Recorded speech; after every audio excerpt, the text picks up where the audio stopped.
और बड़ी खबर का रुख करें। बड़ी खबर आपको बता दें कि यहां जब हादसा हुआ था तो लोगों को भागने तक का मौका नहीं मिला था।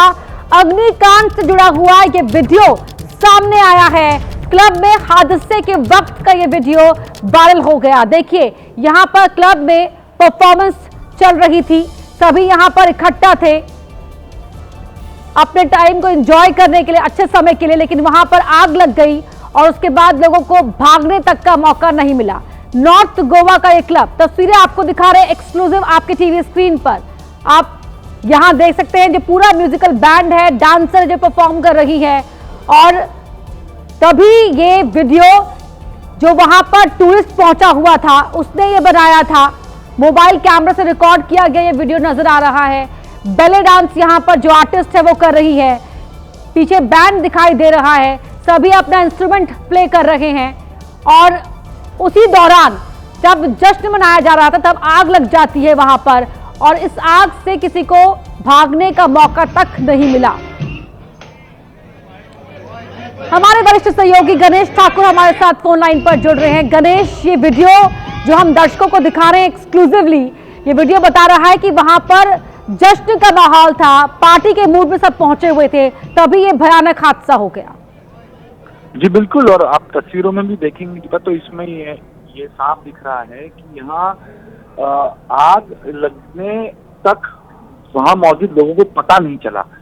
परफॉर्मेंस हो रहे थे और ऊपर से आग लगी, और फिर जिस कपड़े में आग लगी वो कपड़ा जलकर नीचे जब परफॉर्म करने वाले लोगों पर गिरा, तब लोगों को चीख पुकार उन्होंने मचाई कि यहाँ पर आग लगी है, और वहां से भागी। यानी आग फैल चुकी थी और तब भी वहां बड़ी संख्या में लोग मौजूद थे, परफॉर्मेंस चल रहे थे। अब इसकी वजह यह है कि आग की शुरुआत हुई किचन से जो पीछे की तरफ था, और आग रैपिडली फैली क्योंकि वहां पर जिस स्ट्रक्चर पे ये परफॉर्मेंस हो रहा था या जो स्टेज बने थे वो पूरी लकड़े के और कपड़े से बने हुए थे।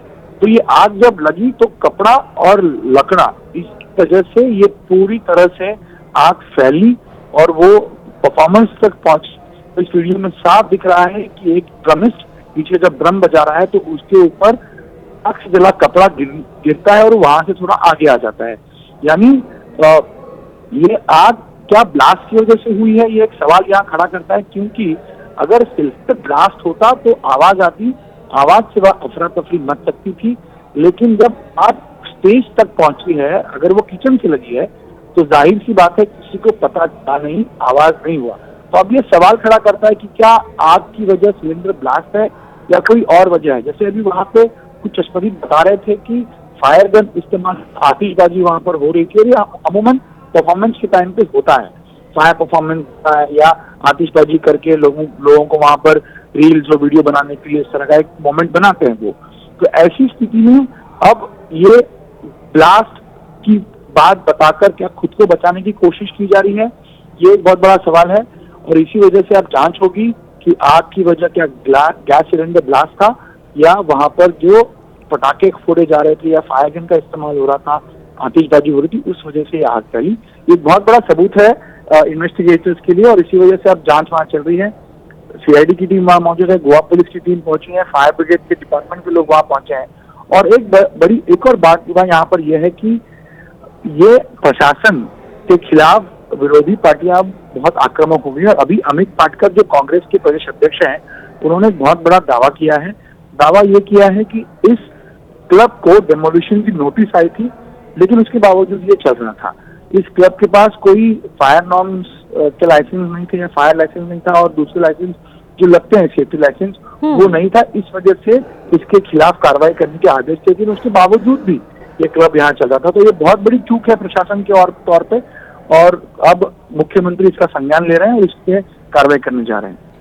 गणेश ठाकुर, आप बने रहिए हमारे साथ, तस्वीरें एक बार फिर दर्शकों को यहाँ पर दिखाते हैं। देखिए, यहाँ पर परफॉर्मेंस चल रही है, आगे डांसर परफॉर्म कर रही है, पीछे बैंड प्ले कर रहा है, लेकिन तभी ऊपर से कुछ चिंगारी गिरती है तो जो पीछे आर्टिस्ट है वो साइड हटता है, किनारे होता है। उसे लगता है कि शायद आतिशबाजी जो की जा रही है उसकी वो चिंगारी गिर रही है, वो किनारे हो जाता है, लेकिन तब तक उन्हें इस बात का एहसास नहीं होता कि यहाँ पर आग लग चुकी है।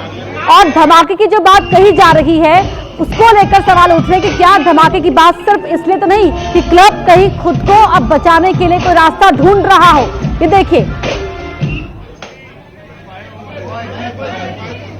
ऊपर से चिंगारी गिरती है, कपड़ा, लकड़ी का स्टेज, कपड़े से ऊपर आग लगी हुई है, चिंगारी गिरती है, आर्टिस्ट किनारे हटते हैं, वो देखते भी हैं ऊपर की तरफ कि क्या हो रहा है, चिंगारी कहां से गिर रही है, लेकिन परफॉर्मेंस वो चालू है, इसीलिए वो किनारे हो जाते हैं। और तभी बताया जा रहा है कि हादसा इतना बड़ा हो गया कि वहां लोगों को भागने तक का मौका नहीं मिला। अधिकतर लोगों की जान दम घुटने की वजह से हुई। जब भी इस तरह के जो एनक्लोज्ड एरिया होते हैं जहां पर आग लगती है, तो वहां सबसे बड़ा कारण लोगों की कैजुअलिटी के पीछे दम घुटना ही निकलकर सामने आता है। कुछ ऐसा ही इसी अपोलो नाइट क्लब में हुआ। गणेश ठाकुर लगातार हमारे सहयोगी हमारे साथ बने हुए हैं। गणेश, अब विपक्ष को तो ये एक मौका मिल गया है सरकार को घेरने का, लेकिन सरकार कह रही है, सीएम खुद कह रहे हैं कि इस मामले में जो भी दोषी होगा उसे बख्शा नहीं जाएगा। जी बिल्कुल, राजनीति तो होगी और इस वजह से सीएम और सरकार को घेरने की कोशिश तमाम जगह से हो रही है, लेकिन सीएम का कहना यही है कि दोषियों पे कार्रवाई होगी। और देखिए, अमूमन सरकार की तरफ से प्रशासन में करप्शन तो होता है, लेकिन ये सीएम कह रहे हैं कि जो भी करप्शन अगर इसमें हुआ है तो इसके खिलाफ कार्रवाई होगी। और ये हादसा अमूमन देखा जाएगा तो जब लाइसेंसेस इश्यू होते हैं तो होटल्स और क्लब वाले अपने नॉर्म्स सारे दिखाते हैं इंस्पेक्शन के दौरान, लेकिन इंस्पेक्शन के बाद जब होटल या क्लब शुरू होता है तो वो इनको अनदेखा करता है या इनके तरफ कोई ध्यान नहीं देता, मैनेजमेंट की तरफ मैनेजमेंट का ध्यान नहीं रहता। इस वजह से इतने बड़े हादसे होते हैं। और तो इसमें फायर डिपार्टमेंट और प्रशासन की ये जिम्मेदारी होती है कि रेगुलर इंटरवल्स पर इंस्पेक्शन होना चाहिए, जो होता नहीं है। तो अगर ऐसा हुआ है तो इसकी जवाबदेही किसकी है, ये एक बहुत बड़ा सवाल है। और इसको अकाउंटेबिलिटी इसकी होनी चाहिए, इस पर कार्रवाई होनी चाहिए। जैसे अब क्लब मालिक पर अरेस्ट वारंट निकाला गया है, मैनेजर अरेस्ट हुआ है और तमाम जो लोग होंगे उनके खिलाफ भी कार्रवाई होगी। लेकिन प्रशासन में भी ऐसे लोग हैं जो इस तरह, अगर ये इलीगली ऑपरेट हो रहा था, डेमोलिशन की नोटिस आई थी, उसके बाद भी ये चल रहा था, तो जो वहां पर कंसर्न ऑफिसर्स हैं जिनके जुरिडिक्शन में ये चीजें आती हैं, उनके खिलाफ भी कार्रवाई की जानी चाहिए। और मुख्यमंत्री ने साफ कहा है कि कार्रवाई होगी, समिति बिठाई जाएगी और अब किस पर कार्रवाई पहुंचे और कैसी कार्रवाई होती है ये देखना बहुत महत्वपूर्ण होगा।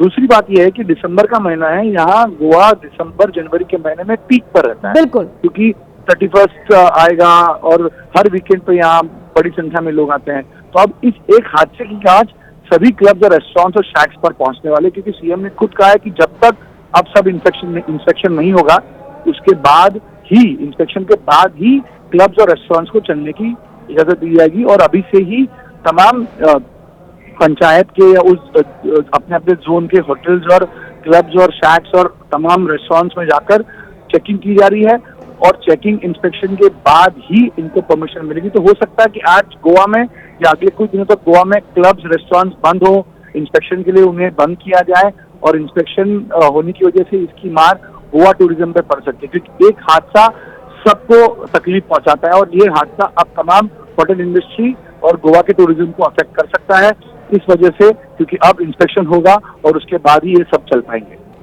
बिल्कुल सही आपने कहा गणेश ठाकुर, लेकिन यहाँ पर जवाबदेही और जिम्मेदारी तय होना जरूरी है, ये जिस तरह से सीएम अब ये बात कह रहे हैं। लेकिन ये बड़ा हादसा तो हुआ है, इसने गोवा की जो इमेज है उसको तो कहीं ना कहीं, साख को तो नुकसान पहुंचाया ही है और विपक्ष को भी सरकार को घेरने का मौका दे दिया है।